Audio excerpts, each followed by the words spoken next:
नमस्कार, खबर आज तक में आपका स्वागत है।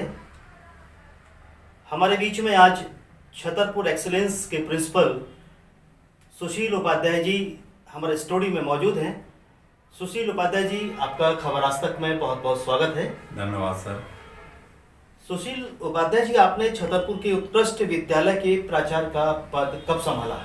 सर, मैंने 28 सितंबर 2020 को अपने पद पर अपना पदभार ग्रहण किया था और कन्या लवकुश नगर से मैं स्थानांतरित होकर के इस विद्यालय में आया हूँ और उत्कृष्ट विद्यालय के प्राचार्य पद पर मैंने अपनी उपस्थिति और कर्तव्य दोनों यहाँ आकर के पदभार ग्रहण कर लिया।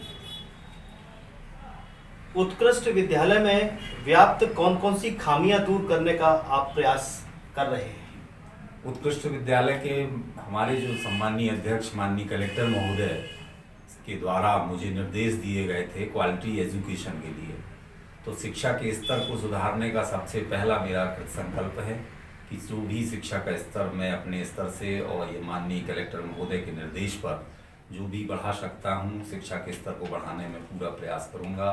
साथ ही हमारे शिक्षकों के बीच जो ज्ञानार्जन है, उनके अंदर जो ज्ञान है उसको छात्रों तक पहुंचाने के लिए पूरा मैं समीकरण बना करके और बच्चों तक पूरा पहुंचाने का प्रयास करूंगा। साथ ही विद्यालय हित में अन्य जो गतिविधियां हैं, जैसे खेल से संबंधित गतिविधि है या अन्य गतिविधियां हैं, सांस्कृतिक गतिविधियां हैं, उन गतिविधियों को भी जैसे ही ये कोरोना समाप्त होता है, विद्यालय खुलते हैं, तो उन सभी कमियों को दूर करने में मैं पूरा तन मन धन से प्रयास करूंगा। आपके पदभार ग्रहण करने के बाद आपको स्कूल कौन स्थिति में मिला? वर्तमान स्थिति तो विद्यालय परिसर देखा जाए तो थोड़ा सा बदहाल स्थिति में है। छात्र छात्राओं की जो उपस्थिति, चूँकि अभी विद्यालय खुला नहीं है, वो मेरे दिमाग में अभी नहीं आ रही है कि छात्र उपस्थिति कितनी रहती है। जैसे ही विद्यालय खुलते हैं तो सभी बच्चों को उपस्थित कराने का प्रयास करूंगा। बाकी अन्य जो वहाँ संचालित होने वाली क्रियाकलाप हैं, वो तो सामान्यतः मुझे जो मिले हैं उनको और सुधारने का प्रयास मेरे द्वारा किया जाएगा। स्कूल के शिक्षा के स्तर में सुधार कितनी बड़ी चुनौती मानते हैं आप? ये हमने जब शिक्षक के पद पर पदभार ग्रहण किया था, उसी समय हमें ये चुनौती मिली थी और ये चुनौती हमारे सेवानिवृत्ति तक, अंतिम दिवस तक बनी रहेगी। हम प्रयास करेंगे जितना हमसे हो सकता है, हमारे स्टाफ से और हमारे जो सहयोगी हैं उनके द्वारा शिक्षा के स्तर को सुधारने का पूरा प्रयास किया जाएगा। और हमारे जो शिक्षक हैं वो प्रयासरत भी हैं। अभी जैसे देखा जाए तो हमारे यहाँ अभी बच्चे 9th to 12th अपनी समस्याओं को लेकर के आते हैं। 12वीं की क्लास हमारी 11:30 से 12:30 तक लगती है, फिर 1 बजे से 2 बजे तक जो है हमारी क्लासेस संचालित रहती हैं और फिर 2:30 से 3:30 और 3:30 से 4:30 तक बच्चे आते हैं, अपनी समस्याएं रखते हैं। संख्या जरूर कम रहती है, 9th में लगभग 20-25 बच्चे आते हैं, इसी तरह से 10th में, 11वीं में और 12वीं में 20-25 बच्चों की उपस्थिति होती है। हमारे शिक्षक लगे हुए हैं कि उनकी समस्याओं का समाधान कर सकें और करते भी हैं, जिससे उनके अंदर एक शिक्षा के लिए एक अलग से वो प्रयास कर सकें, बच्चे उत्साहित हों और उनकी समस्याएं दूर हों।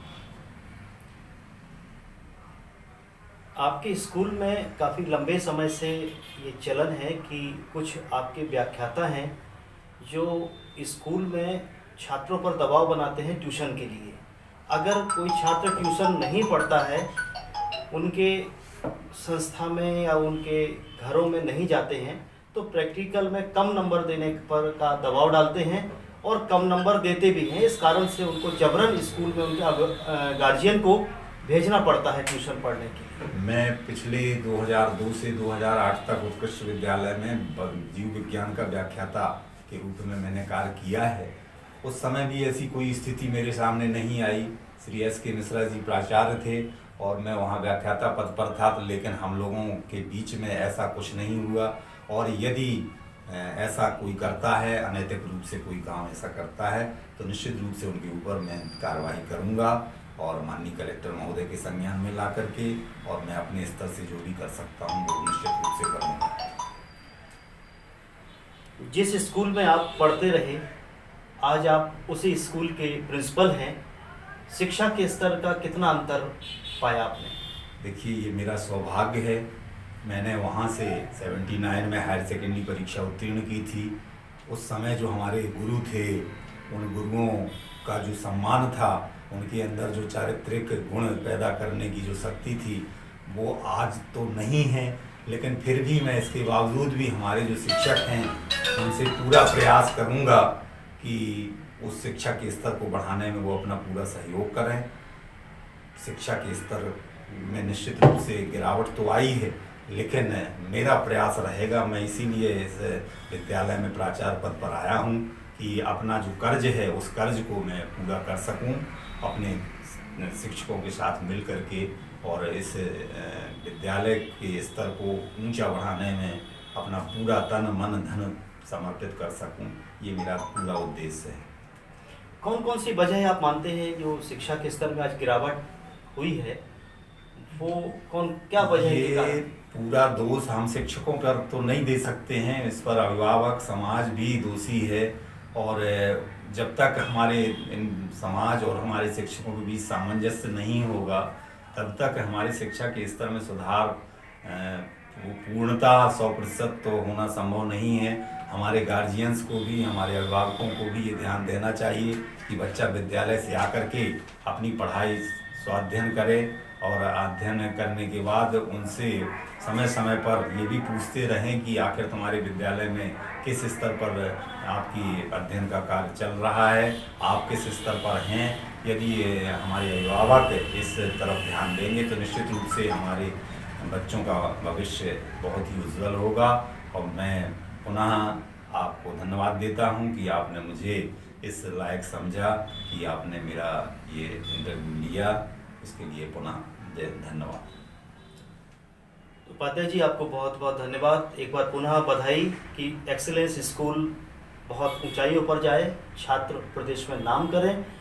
मेरे स्टूडियो में आने के लिए आपको बहुत बहुत धन्यवाद। धन्यवाद सर, आपको भी बहुत बहुत धन्यवाद।